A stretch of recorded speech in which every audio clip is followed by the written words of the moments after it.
Today we'll be starting Unit 3 and we're going to be focusing on the political process. So this will be nice so we can kind of see, look more in depth on the political process as we get ready for election season. So we're going to be starting with 3.1 public opinion. What is public opinion? Public opinion is the aggregation of views shared by a segment of society on issues of interest or concern. So it helps to shape foreign and domestic policy. Public opinion helps leaders shape public policy, the choices the government makes, and the action it takes in response to an issue or problem. So public opinion can vary depending on what is currently happening. I mean, if you look at our country right now, a big issue that we're facing is inflation, the cost of items going up. And so, for a lot of middle class, blue collar families, that's a huge issue for them, the fact that they can't always afford everything that they need. And so, because that's the public opinion, that's going to influence the government in terms of making public policy, laws, programs that can kind of address those issues. The public can be viewed two ways: a single centralized body led by political or social leaders, or as many separate individual publics, each with their own opinion on issues. Expressing public opinion. Responsible citizens try to shape public opinion, writing to political leaders, marching in a protest, something like an anti war protest, join support groups that represent their views, may donate to political campaigns to influence public policy in their favor. So kind of like, how much does a person want to be involved in expressing their public opinion? Uh, they can also vote. By voting, you are expressing your public opinion. The outcome of each election reflects overall public opinion. It can be complex because people vote for people for different reasons. So, like, why you're voting for someone. Some people, if you're a Democrat, you only vote for Democrats and you may not even look too much into it. Some people are looking into policy, like, what will this person pass? What is their agenda? And sometimes it's just, well, I like their personality, so I want to vote for them. So those, excuse me, so those types of things can vary.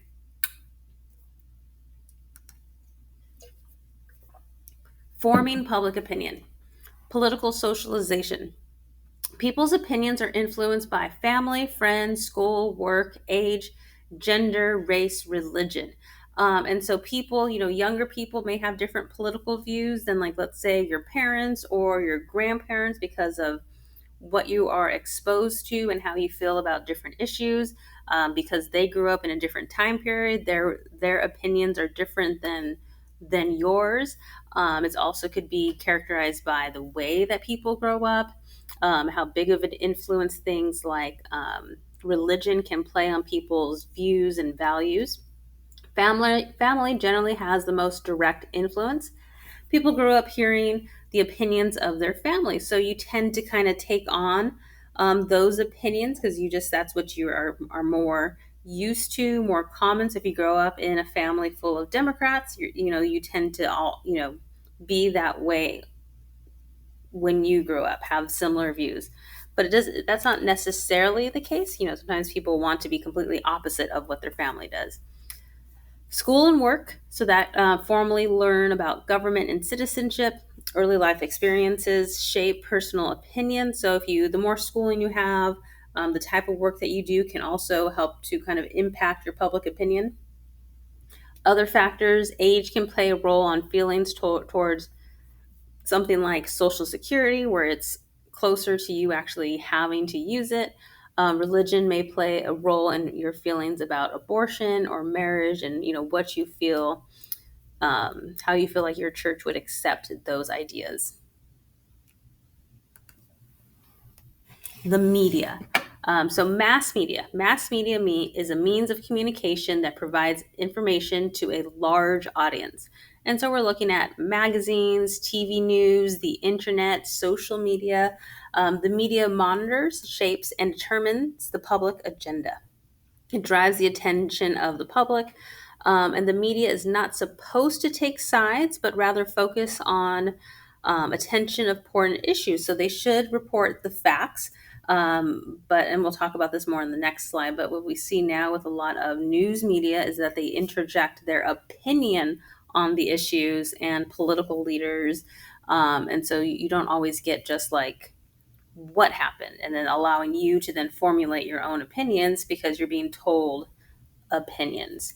And so the way that the news media has changed, probably like I want to say from the 90s, early 2000s, it's really become very kind of polarized with news stations. The growth of mass media. So newspapers and magazines are the most enduring form of mass media. The penny press, inexpensive newspapers that covered issues of interest to the working class. Yellow journalism, if you think back to U.S. history, to the Spanish-American War, you had Pulitzer and Hearst trying to compete, sell newspapers, and so they used sensationalism, scandals, and patriotism to influence their readers. And so they wanted people to buy their newspapers, so they weren't so focused on facts, but they wanted to create like bold headlines that would get people's attention. They would buy their newspapers. And so they really, really wanted a war to start so that way they could report on it and make more profit. So radio and TV replaced print media as the main source of media. The internet and social media have now become the most consumed source of media. However, sometimes people don't always understand how to judge if a story is true, be able to gauge the facts on who's reporting this, where is this information coming from. If they feel like if it's read or they see it online, then it must be true. And that causes for a lot of misinformation. Criticism of the media. So there's a bias in reporting. So bias means that you feel one way or another. So you either want to make someone look good or you want to make them look bad.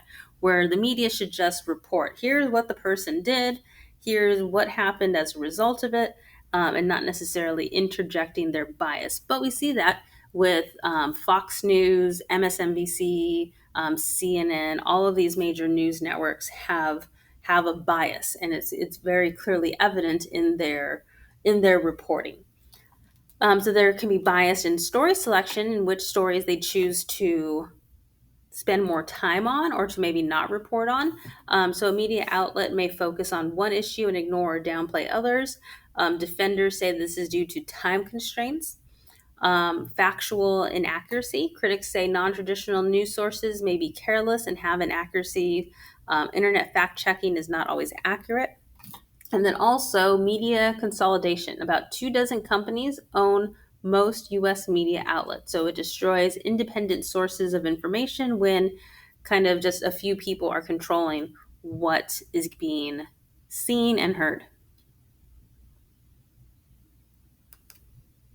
So measuring public opinion. So a poll. So a poll is a survey of people scientifically selected to provide opinions about something. It determines public attitudes or preferences about consumer products, social issues, and political candidates. The polling process. So there's a sample, a group of people who take part in a poll to get like a idea of how people are feeling about certain things. Size of the sample is important. 1,500 people is sufficient. Is 1,500 people sufficient to represent the nation? The sample must be chosen at random from the population. Wording of the questions can also skew a poll, and you always have chances of sampling error. So indicates a poll's accuracy and is given as a percentage when presenting the poll. So when you hear polls, take it for what it is in terms of like people have been asked their opinion. But again, a poll and you're taking a sample poll, it's only going to have a small group of people and you're not asking everybody. And so it's just really important to kind of take things, the phrase, take things with a grain of salt, like, okay, that's what I hear, but that's not necessarily going to be true or completely accurate, and people can change their opinions. Evaluating polls. So properly conducted polls produce reliable, accurate, objective, and bias-free results. Bias refers to errors introduced by polling methods that lead to one outcome over another. Objectivity is the freedom from bias and outside factors such as timing that could impact the results. So, like, for instance, it was the 2016 presidential election. People felt that Hillary was going to win based on polls of what people had told these pollers who they were going to vote for. They did not expect Donald Trump to win. And so you see there that maybe were people lying to the polls? Did they change their mind? And so those are things to consider, that you have these polls and people felt that normally the polls were so accurate that once the election results came out, they didn't match what the polls had said. And it kind of freaked people out a little bit, like, oh my gosh, what, the polls were wrong? But that can happen. So exit polls.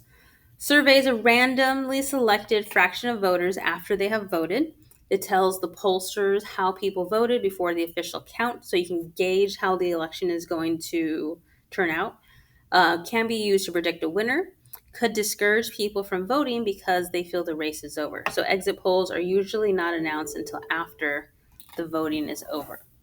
So we're done with the notes. You want to make sure to go back and answer your key terms.